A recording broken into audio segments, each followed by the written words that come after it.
Hello students. आज 4 मई 2020। कल बच्चों मैंने आप लोगों को निर्देशांक ज्यामिति की सामान्य जानकारी जो आपने कक्षा 9 में पहले पढ़ा हुआ है वो बताया, और प्रश्नावली 7.1 के कुछ प्रश्न मैंने आपको हल कराए। बच्चों, दो बिंदुओं की बीच की दूरी पर आधारित ये प्रश्न है, और कुछ प्रश्न दो बच्चों ने हल करके ग्रुप में शेयर भी किए थे, सही किए थे। बहुत अच्छी बात है। और बच्चे भी देखिए, सवाल हल कीजिए और ग्रुप में शेयर कीजिए। तो बच्चों, आज मैं उसी क्रम में आगे बढ़ रहा हूँ। प्रश्न संख्या 6। इसमें प्रश्न है, निम्नलिखित बिंदुओं द्वारा बनने वाले चतुर्भुज का प्रकार बताइए तथा अपने उत्तर का कारण दीजिए। मतलब ये हमें 4 बिंदु दिए हुए हैं, 4 शीर्ष, और हमने ये बताना है इनके आधार पर कि ये चतुर्भुज किस प्रकार का होगा। क्या ये एक वर्ग होगा, आयत होगा, मतलब एक समांतर चतुर्भुज है, या वर्ग है, मतलब समांतर चतुर्भुज में है, वर्ग है, आयत है, समचतुर्भुज है, या अन्य प्रकार का कोई चतुर्भुज है, वो हमें इन बिंदुओं के आधार पर बताना है।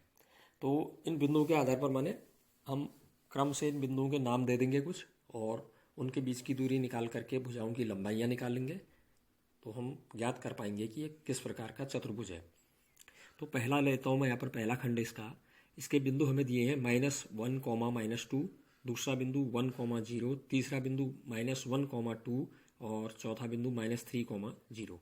तो बच्चों, सबसे पहले इनके नाम रख लेते हैं हम। माना पहले वाले को ए बिंदु कह दिया मैंने, -1, 2 को, और 1, 0 को बी बिंदु कह दिया है, और -1, 2 को सी बिंदु, और -3, 0 को डी बिंदु। आप कोई भी नाम ले सकते हैं, PQRS, है ना, या और LMNO, इस तरह से जो भी आप नाम रखना चाहें। अब पहले दो बिंदुओं ए और बी के बीच की दूरी निकाल लेते हैं। इससे हमें भुजा ए बी की माप ज्ञात हो जाएगी। तो दो बिंदु के बीच की दूरी मैंने कल बता रखा आपको।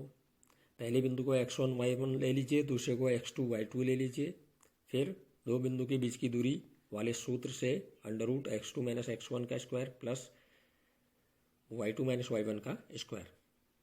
तो बच्चों, यहाँ पर पहला बिंदु ए, दूसरा बिंदु बी, पहले वाले को x1 y1 मान लिया मैंने, दूसरे वाले को बी को x2 y2 मान लिया। तो इन मानों को हमने सूत्र में रखा, तो ए बी का मान आ गया √1 - -1 का स्क्वायर, x2 माइनस का 1 है, प्लस 0 -2 y2 - 2 है का होल स्क्वायर। यहाँ पर मैंने दो ब्रैकेट का यूज इसलिए किया है क्योंकि अंदर की संख्या माइनस में है। तो ये आ गया, आप सरल करके √1 + 1 का स्क्वायर प्लस 0 + 2 का स्क्वायर, 1 + 1 2 का स्क्वायर प्लस 0 + 2 2 का स्क्वायर। यह आ गया √4 + 4 √8। अब यहाँ अगर आप √8 के फैक्टर करते हैं, 2 × 2 × 2 आता है। मैंने इसको 4 × 2 लिखा है क्योंकि 4 का पूरा वर्गमूल हम निकाल लेते हैं। 2 आ गया, अंडर के अंदर 2 बच गया। इतना इकाई या मात्रक जो भी आप लिखना चाहें। इसी प्रकार BC दूरी निकालेंगे, तो BC भुजा की लंबाई निकल जाएगी, B से C तक की दूरी। अब यहाँ पर आप B वाले को x1 y1 ले लेंगे, C वाले बिंदु को x2 y2 ले लेंगे। ठीक है, ये ध्यान दीजिएगा। तो BC = √-1 - 1 का होल स्क्वायर प्लस 2 - 0 का होल स्क्वायर। तो यह आ गया √-2 का स्क्वायर प्लस 2 का स्क्वायर। माइनस की संख्या हो या प्लस की संख्या हो, वर्ग हमेशा धनात्मक होता है। तो √4 + 4 = √8। इसको भी हमने वही 2 इकाई लिख दिया। अब हम CD निकाल लें। ठीक है, C को x1 y1 और D को x2 y2 ले लीजिए। इस तरह से फिर वही फार्मूला लगाइए, दो बिंदु के बीच की दूरी, और CD निकल जाएगा। √-3 माइनस का 1 ब्रैकेट में होल स्क्वायर प्लस 0 - 2 का होल स्क्वायर। तो -3 + 1 का, ये +1 हो जाएगा, माइनस माइनस, ब्रैकेट के बाहर भी माइनस है, अंदर भी माइनस है। तो -3 + 1 का होल स्क्वायर प्लस 0 - 2 माने -2 का होल स्क्वायर। तो फिर आ गया -3 में से 1 गया, -2 का स्क्वायर प्लस फिर -2 का स्क्वायर। माइनस का स्क्वायर ही प्लस में होता है, तो 2 का स्क्वायर 4 प्लस 2 का स्क्वायर 4, √8। ये भी 2 आ गया। ठीक है, इतना इकाई ये भी आ गया। अब बच्चों, चौथी भुजा निकालेंगे ऐसी DA। D को x1 y1 मान लीजिए और A को x2 y2 मान लीजिए। फिर फार्मूले में मान रख दीजिए, DA = √-1 माइनस ब्रैकेट में माइनस का 3 होल स्क्वायर प्लस -2 - 0 का whole square is equal to √-1 + 3 का स्क्वायर माइनस माइनस प्लस हो जाएगा, प्लस माइनस 2 का स्क्वायर। तो यह आ गया अंडर रूट 2 का स्क्वायर प्लस 3 में से 1 गया, प्लस का 2 बचा, 2 का स्क्वायर प्लस माइनस 2 का स्क्वायर। फिर वही आ गया under root 4 plus 4 is equal to under root 8 is equal to 2 under root 2 का, ये भी वही आ गया। तो यहाँ पर हम देख रहे हैं कि A B, B C, C D और डी ए, इन सब के मान बराबर आ रहे हैं, सबके मान 2 अंडर रूट 2 ही आ रहे हैं। तो अब ये कैसा हो सकता है, थोड़ा सा आइडिया आपको हो गया होगा। या तो ये वर्ग होगा या ये समचतुर्भुज होगा। अभी समचतुर्भुज भी हो सकता है ना। तो अब हम इनमें कैसे हम अंतर करेंगे।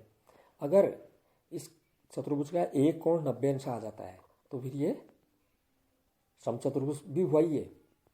लेकिन अगर इसका एक कोण 90 अंश आ जाएगा तो यह वर्ग हो जाएगा फिर, ठीक है। तो हमें इसका एक कोण 90 अंश लाना पड़ेगा। अब 90 अंश हम लाएंगे कैसे यहाँ पर। अगर हम इसका एक विकर्ण निकाल लें तो वर्ग में जो विकर्ण होता है उस विकर्ण उस वर्ग को दो समकोण त्रिभुजों में बांटता है। तो हम समकोण त्रिभुज में पाइथागोरस थ्योरम लगाएंगे तो विकर्ण का वर्ग जो है शेष दो भुजाओं के वर्गों के योग के बराबर आ जाना चाहिए, ठीक है। तो विकर्ण ए सी निकाल लेते हैं। चलिए इसका ए से सी तक की दूरी निकाल के, कोई भी भुजा निकालनी है उसके दो बिंदु के बीच की दूरी निकाल लेते हैं हम। अब यहाँ पर आप ए सी में एक को x1 y1 ले लीजिए और एक को x2 y2 ले लीजिए, ठीक है। जिसको भी आप लेना चाहें क्रम एक ही रखना पड़ेगा। यहाँ पर मैंने x1 y1 ए को मान लिया है और सी को x2 y2 मान लिया है। तो मैंने मान रख दिया अंडर रूट -1 फिर माइनस माइनस का 1 ब्रैकेट में का whole square plus 2 minus minus का 2 फिर होल स्क्वायर। यह आ गया under root -1 plus 1, minus minus plus हो जाएगा दूसरे वाले में, दूसरे -1 के बाद जो माइनस है फिर ब्रैकेट के अंदर माइनस है। तो -1 प्लस 1 का whole square plus 2 minus minus plus 2 plus 2 का होल स्क्वायर अंडर रूट के अंदर। तो यह आ गया इज इक्वल टू 1 से 1 माइनस हो गया 0 का स्क्वायर प्लस 2 में 2 ऐड हुआ 4 का स्क्वायर। तो यह आ गया अंडर रूट 0 प्लस 4 का स्क्वायर 16। तो यह आ गया अंडर रूट 16 और 16 का अंडर रूट आप जानते हैं 4, 4 इकाई ये मान आ गया। तो बच्चों यहाँ पर अगर हम ए बी स्क्वायर धन बी सी स्क्वायर निकालें तो कितना आता है। A B square, A B का मान हमारा 2 अंडर रूट 2 आया था, 2 अंडर रूट 2 का whole square plus B C भी 2 अंडर रूट 2 आया था, 2 अंडर रूट 2 का होल स्क्वायर। यह आ गया हमारा 2 का स्क्वायर 4 अंडर रूट 2 का स्क्वायर 2 करेंगे 4 इंटू 2 8 आ जाएगा, 8 प्लस 8 इज इक्वल टू 16, ठीक है। A B square plus B C square हमारा ऐड करके 16 आ रहा है और हमारा ए सी कितना आया था ऊपर 4। अगर हम उसका स्क्वायर करें ए सी का स्क्वायर तो ए सी स्क्वायर भी 4 का स्क्वायर 16। अब बच्चों यहाँ पर हमारा क्या आ गया आंसर, ए सी स्क्वायर का मान और A B square plus B C square का मान बराबर आ रहा है। मतलब A C square is equal to A B square plus B C square के इक्वल आ रहा है। ऐसा कब होता है, जब समकोण त्रिभुज होता है। इसका मतलब ए सी यहाँ पर कारण हो जाएगा उस समकोण त्रिभुज का जो इस चतुर्भुज का विकर्ण है। उसके सामने का कोण, ए सी के सामने का कोण कौन सा होगा, सम्मुख कोण बी। बी कितना हो जाएगा फिर 90 अंश, ठीक है ना। तो इसका मतलब इस चतुर्भुज ए बी सी डी का एक कोण 90 अंश आ गया और चारों भुजाएं बराबर हैं, अतः यह जो चतुर्भुज है वर्ग होगा। इन बिंदुओं से बनने वाला जो चतुर्भुज है वो वर्ग होगा, ठीक है बच्चों। अब इसी का सेकंड पार्ट बता रहा हूँ, थर्ड आप खुद बनाएंगे। सेकंड पार्ट देखिए, पहला बिंदु ए मान लेते हैं यहाँ पर भी -3,5 है, दूसरा बिंदु बी मान लिया 3,1 है, तीसरा बिंदु सी मान लिया 0,3 है और चौथा बिंदु डी मान लिया -1, -4। तो यहाँ पर भी बच्चों वही ए से बी तक की दूरी ए भी निकाल लेंगे। ए को x1 y1 मान लीजिए, बी को x2 y2 मान लीजिए, फिर फार्मूला लगा दीजिए यहाँ पर दो बिंदु के बीच की दूरी वाला, under root x2 minus x1 का square plus y2 minus y1 का स्क्वायर। तो यह आ गया अंडर रूट 3 माइनस 3 का होल स्क्वायर, ठीक है, plus y2 minus y1 1 minus 5 का होल स्क्वायर। यह आ गया अंडर रूट 3 प्लस 3 का whole square, minus minus plus हो जाएगा, 3 प्लस 3 का होल स्क्वायर प्लस और 1 में से 5 सब्ट्रैक्ट हो गया -4 का whole square is equal to आ गया अंडर रूट 3 प्लस 3 6 का स्क्वायर प्लस -4 का स्क्वायर। यह आ गया हमारा, अब स्क्वायर करने पर 36 और प्लस 16 अंडर रूट 52 को फैक्टर करें तो 2 इंटू 2 इंटू 13 होते हैं। 2 इंटू 2 को मैंने 4 लिख दिया, 4 का पूरा रूट निकल जाता है तो इसको हमने लिख दिया 2 अंडर रूट 13। मात्रक या इकाई जो भी आप लिखें, क्योंकि हमें सेंटीमीटर मीटर मात्रक नहीं दी हुए हैं तो यहाँ पर इकाई या मात्रक ऐसे ही लिखा जाता है। अब हम बी सी निकाल लेते हैं, बी से सी तक की दूरी को। तो यहाँ पर बी सी में एक को, आप बी को x1 y1 मान लीजिए और सी को x2 y2 मान लीजिए। फिर वही फार्मूला लगा दीजिए दूरी वाला, अंडर रूट 0 - 3 का होल स्क्वायर प्लस 3 - 1 का होल स्क्वायर। तो ये आ गया अंडर रूट -3 का स्क्वायर प्लस 2 का स्क्वायर। अंडर रूट -3 का स्क्वायर करेंगे 9 प्लस 2 का स्क्वायर 4, अंडर रूट 13 मात्रक या इकाई आ गया। अब सी डी निकाल लीजिए, ठीक है। तो सी डी आप निकालेंगे -1 - 0, अब सी को x1 y1, डी को x2 y2 मान लीजिए। तो -1 - 0 का होल स्क्वायर प्लस -4 - 3 का whole square is equal to -1 का स्क्वायर प्लस -4 और -3 -7 हो गए, -7 का स्क्वायर। तो ये आ गया under root 1 plus 49 under root 50 के फैक्टर कर दिए 25 इंटू 5 इंटू 5 इंटू 2 होते हैं। तो 25 इंटू 2, 25 का पूरा रूट आ गया 5 अंडर रूट 2 आ गया ये। अब बच्चों यहाँ पर हम ये देख रहे हैं कि ए बी की वैल्यू हमारी जो आई थी वो 2 अंडर रूट 13 आई थी, बी सी की वैल्यू अंडर रूट 13 आ रही है, और सी टी की निकालें तो अलग आ गई है। अभी हमारे पास यहाँ पर ये अभी ये पता नहीं चल पा रहा है किस तरह का चतुर्भुज होगा, समांतर होगा, क्योंकि इसके आमने सामने की भुजाएं भी अभी तक बराबर नहीं आई हैं। तो अब इसका एक विकर्ण निकाल लेते हैं पहले, उससे हमारे कुछ चीज़ें क्लियर हो जाएंगी। तो ए सी विकर्ण अगर निकाल लें हम, अब ए सी में वही है, ए बिंदु लेंगे और सी बिंदु। ए को आप x1 y1 मान लीजिए और सी को आप x2 y2 मान लीजिए, ठीक है। जिसको भी आप ए और सी में किसी को भी आप लेंगे, लेकिन क्रम एक ही रखेंगे दोनों में, एक्स और वाई में, ये ध्यान देना। तो अंडर रूट 0 माइनस का 3 का होल स्क्वायर प्लस 3 - 5 का होल स्क्वायर। तो ये आ गया अंडर रूट के अंदर 0 प्लस 3 का माइनस प्लस हो गया होल स्क्वायर प्लस 3 में से 5 सब्ट्रैक्ट हो गया -2 का स्क्वायर। अंडर रूट 3 का स्क्वायर 0 प्लस 3 3 हुआ, 3 का स्क्वायर 9 और प्लस -2 का स्क्वायर 4। तो अंडर रूट 13 आ गया। अब जरा यहाँ पर एक गौर कीजिए, ए बी आया था 2 अंडर रूट 13, बी सी आया है अंडर रूट 13, ए सी भी आ गया अंडर रूट 13। तो अगर हम बी सी और ए सी को ऐड कर दें तो क्या आएगा देखिए। तो यहाँ पर B C plus A C कीजिए, under root 13 plus under root 13 is equal to 2 under root 13 हो जाएंगे। और ए भी देखिए वो भी 2 अंडर रूट 13 है। तो हमारा यहाँ पर क्या आ रहा है, निष्कर्ष आ रहा है हमारा कि ए बी उतना ही है जितना बी सी प्लस ए सी है, अर्थात ए बी बराबर बी सी प्लस ए सी। और ऐसा कब होता है बच्चों, मैंने परसों आपको एक सवाल बताया है, संरेखी बिंदु कब होते हैं। जब एक बिंदु हमने पहला ए लिया, अंतिम बिंदु हमने सी लिया, बीच में एक बिंदु बी लिया, तो A B plus B C का मान पूरे ए सी के बराबर आता है। तो यहाँ पर भी हमारा वही आ रहा है, ए बी का मान बी सी प्लस ए सी के इक्वल आ रहा है। इसका मतलब ए बी और सी ये तीनों बिंदु कैसे हैं, संरेखी हैं। तो यहाँ पर चतुर्भुज बनना संभव नहीं है। तो यहाँ पर कोई चतुर्भुज इन बिंदुओं से नहीं बनेगा। अब बच्चों मैं आपको इसी प्रश्नावली का एक 7वां प्रश्न और बता रहा हूँ, क्योंकि ये फार्मूला एक ही लगना है आपको। मैं उसके बाद अभी मैं शाम को फिर बताऊंगा, अभी आप स्वयं हल करेंगे इस तरह के सवाल। अगर कोई सवाल आपको नहीं आ रहा हो आप पूछेंगे फिर, और मैं फिर शाम को आगे को बढ़ूंगा, ठीक है। तो आप स्वयं हल करेंगे पहले। मैं अभी 7वां और बता रहा हूँ आपको। यहाँ पर एक 7वें प्रश्न में कह रहा है, एक्स अक्ष पर वह बिंदु ज्ञात कीजिए जो 2, -5 और -2, 9 से समदूरस्थ है। सम माने समान, दूरस्थ माने दूरी पर, ठीक है।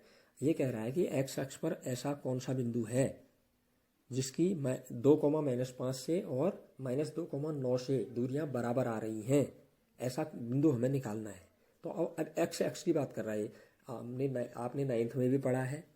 एक्स अक्ष में कहीं भी हम मूल बिंदु को बाईं ओर या दाईं ओर बिंदु लेते हैं तो उसमें केवल एक्स निर्देशांक का हम काउंट करते हैं, मूल बिंदु से उतनी दूरी गिनते हैं हम। वो बिंदु वाई अक्ष में जाता ही नहीं है, तो उसका कोटि 0 होता है हमेशा। वाई निर्देशांक जो भी बिंदु एक्स अक्ष में होगा उसका वाई निर्देशांक या जिसे हम कोटि कहते हैं वो 0 होता है।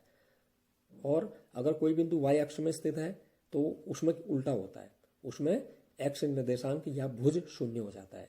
तो यहाँ पर ये कह रहा है एक्स अक्ष में, ठीक है ना। तो हमें मालूम है कि एक्स अक्ष में स्थित बिंदु का कोटि या वाई निर्देशांक 0 होता है या 0 होता है। तो हम मान लेते हैं, माना एक्स अक्ष पर कोई बिंदु हम x,0 ले लेते हैं, क्योंकि भुज हमें मालूम नहीं है। तो भुज मान लेते कितनी दूरी है मूल बिंदु से एक्स अक्ष में पता नहीं, उसको हमने x मान लिया और कोटि यहाँ पर 0 होगा क्योंकि यह एक्स अक्ष में स्थित है। तो प्रश्न में कहा था, इसने ये कहा था कि x,0 ये वाला जो बिंदु हमने माना इसकी 2, -5 से दूरी और इसी बिंदु की x,0 की -2,9 से दूरियां बराबर है, सम दूरस्थ माने बराबर है। तो पहले हम x,0 की 2,-5 से दूरी निकाल लेते हैं दूरी वाले फार्मूले से। x1 y1 x2 y2 x,0 का x1 y1 मान लीजिए और दूसरा बिंदु 2,-5 को x2 y2 मान लीजिए। फिर फार्मूले में मान रख दीजिए अंडर रूट x2 - x1 का whole square plus y2 - y1 का होल स्क्वायर, 2 - x का होल स्क्वायर प्लस -5 - 0 का होल स्क्वायर। यह आगे आप देखिए पहला जो ब्रैकेट आ रहा है ये a - b का होल स्क्वायर की तरह है। तो उस शर्त समीकरण से इसको हम विस्तारित कर लेंगे। तो 2 का a का स्क्वायर माने 2 का square 4 minus 2ab 2 × 2 × x minus 4x plus b का स्क्वायर x का स्क्वायर और प्लस उसके बाद था -5 - 0 -5 में से 0 गया 5 -5 का स्क्वायर 25। तो यह आ गया हमें x स्क्वायर को हमने पहले लिख दिया अंडर रूट के अंदर x स्क्वायर माइनस 4x लिख दिया फिर x वाला पद और 25 और 4 ऐड हो गए दोनों प्लस के प्लस 29 इतना इकाई ये दूरी आ गई x,0 की 2,-5 से। ऐसे ही अब x,0 की दूसरे बिंदु -2,9 से भी दूरी निकालिए उसी फार्मूले से। x1 y1 x,0 जो हो गए x1 y1 हो गए -2,9 हो गए x2 y2। ठीक है, फिर सूत्र में इनके मान रखिए तो ये दूरी आ गई इनके बीच की दूरी अंडर रूट -2 - x का होल स्क्वायर प्लस 9 - 0 का होल स्क्वायर। अब यहाँ पर देखिए पहले ब्रैकेट में माइनस दोनों के साथ आ रहा है तो माइनस को कॉमन ले लिया मैंने, माइनस कॉमन लेके बड़ा ब्रैकेट लगाया माइनस कॉमन ले लिया, अंदर बच गया दोनों प्लस के बच जाएंगे 2 भी प्लस का x भी प्लस का 2 + x, फिर बड़ा ब्रैकेट बंद करके छोटा ब्रैकेट भी बंद किया बड़ा ब्रैकेट बंद करके होल स्क्वायर प्लस 9 में से 0 गया 9 का स्क्वायर। अब यहाँ पर अब हम ये माइनस का नंबर हो या प्लस का नंबर हो उसका स्क्वायर करते हैं हमेशा प्लस में ही आता है, लेकिन ब्रैकेट में जो हमारा वो है a + b का होल स्क्वायर की तरह है। तो a + b का होल स्क्वायर की तरह इसका विस्तार करोगे a की जगह 2 b की जगह x, तो a का स्क्वायर 2 का square 4 plus 2ab 2 × 2 × x 4x plus b का स्क्वायर x का स्क्वायर और प्लस 9 का स्क्वायर 81। अब आप कहोगे ब्रैकेट के बाहर जो माइनस था वो वर्ग करने पर माइनस का वर्ग प्लस में हो जाता है तो प्लस में आ गया। इज इक्वल टू हमने x स्क्वायर को आगे लिख दिया under root x square plus 4x plus 85 81 और 4 जुड़ गए इतना इकाई। अब ये डिस्टेंस आ गई दूसरे बिंदु की x,0 से, लेकिन ये दोनों दूरियां बराबर हैं ये प्रश्न में कहा था। अब इन दोनों दूरी को हम बराबर रख देंगे, प्रश्नानुसार हमारी ये दोनों दूरियां बराबर हो जाएंगी। तो under root x square minus 4x plus 29 is equal to under root x square plus 4x plus 85। अब बच्चों अंडर रूट आ रहा है दोनों ओर, तो मैंने आपको पहले भी बताया हर 9th में 8th में छोटी क्लासों में भी 10th में हमें बहुत जगह ऐसी प्रॉब्लम्स आती हैं जब अंडर रूट अगर आ जाता है किसी पक्ष में तो हम दोनों पक्षों का वर्क कर देते हैं इसमें। तो दोनों पक्षों का वर्क कर दीजिए under root x square minus 4x plus 29 का whole square is equal to under root x square plus 4x plus 85 का होल स्क्वायर। अंडर रूट से स्क्वायर हट जाएगा तो अंडर रूट दोनों तरफ हट जाएंगे स्क्वायर भी हट जाएंगे, तो x square minus 4x plus 29 is equal to x square plus 4x plus 85। अब पक्षांतर करके एक काम कीजिए, चर राशियों को x स्क्वायर और x को बाईं तरफ ले आइए, जो बाईं तरफ हो तो बाईं तरफ रहेंगे, राइट हैंड साइड के x स्क्वायर और x को भी आप बाईं तरफ ले आइए, पक्षांतर करके चिन्ह बदल दीजिए और अचर राशि को दाईं तरफ ले आइए। 85 तो है ही दाईं तरफ, 29 को भी दाईं तरफ ले आइए, पक्षांतर करने पर चिन्ह बदल जाएंगे। x square minus 4x minus x square हो गया इधर आके माइनस 4x हो गया इधर आके इज इक्वल टू 85 था और 29 इधर आके माइनस का हो गया। x स्क्वायर से x स्क्वायर कट गए, एक माइनस का एक प्लस का। अब माइनस के 4x और माइनस के 4x ऐड होकर के माइनस के 8x आ गए इज इक्वल टू 85 में से 29 आपने सब्ट्रैक्ट किया 56। अब मैंने आपको बताया यह माइनस लेफ्ट साइड में आ रहा है, माइनस को हमेशा चर जिस तरफ होता है उसके हल करते समय हम x का मान निकालते समय उस माइनस साइन को राइट साइड में लिख लेते हैं। तो 8 या हम इसको लिख सकते हैं 8x equal to minus 56 sorry. तो x is equal to minus 56 upon 8 से हमारा 56 कट जाता है 7 बार, तो x इज इक्वल टू -7 हमारा x की वैल्यू हमें मालूम होगी। मूल बिंदु से बाईं तरफ इसका मतलब 7 दूरी पर है, तो हमने बिंदु माना था x, 0, तो x की जगह -7, 0 यही x अक्ष में वह बिंदु होगा। और बच्चों अब आगे के प्रश्न हल कीजिए आप, यही दो बिंदु के बीच की दूरी वाले फार्मूला लगना है इस प्रश्नावली में, और किसी प्रश्न में आपको कोई चीज़ पूछना हो आप ग्रुप में शेयर कीजिए।